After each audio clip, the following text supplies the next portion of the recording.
Hello everyone, welcome back my channel. जैसा कि आज है तुलसी विवाह यानी देवउठनी एकादशी, तो मम्मी ने घर में कर ली थी सारी तैयारियां पूरी और इंतजार था पंडित जी का।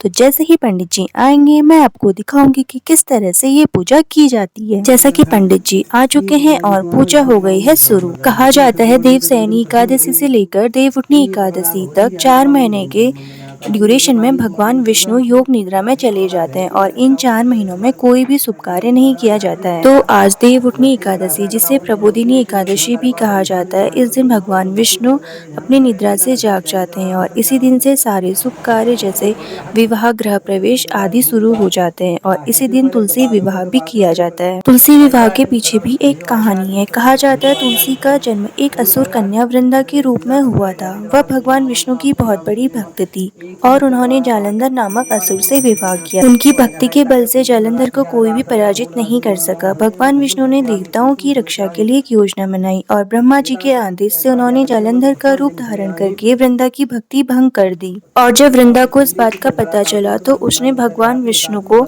श्राप देकर पत्थर बना दिया, जिससे कि वे शालिग्राम बन गए। इसके बाद वृंदा ने अपना शरीर त्याग दिया और उसी से तुलसी नामक पौधा उत्पन्न हुआ।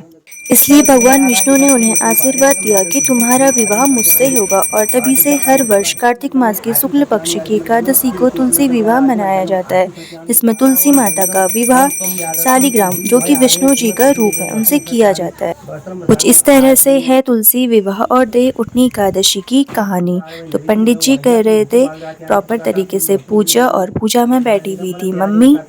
और कुछ लोग ये तुलसी विवाह आज ही के दिन करते हैं और कुछ लोग इसे करेंगे कल सुबह, क्योंकि एकादशी का मुहूर्त कल सुबह तक है।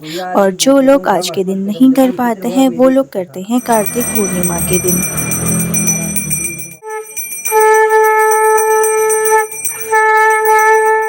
तो इस प्रकार से यहाँ पर हो गई थी पूजा पूरी और तुलसी का विवाह हो चुका था। फिर पंडित जी ने हमें लगा दिया टीका और रक्षा सूत्र बांधा और मम्मी ने दिया मुझे चरणामृत का प्रसाद और मैंने भी मम्मी को दिया चरणामृत का प्रसाद और इसके बाद मम्मी ने अपना व्रत तोड़ा। इस तरह से हमारे यहाँ मनाते हैं तुलसी विवाह। कुछ लोगों ने तुलसी विवाह आज किया, कुछ लोग कल करेंगे और कुछ लोग करते हैं पूर्णिमा के दिन। तो मिलते हैं नेक्स्ट व्लॉग में, तब तक के लिए बने रहिए।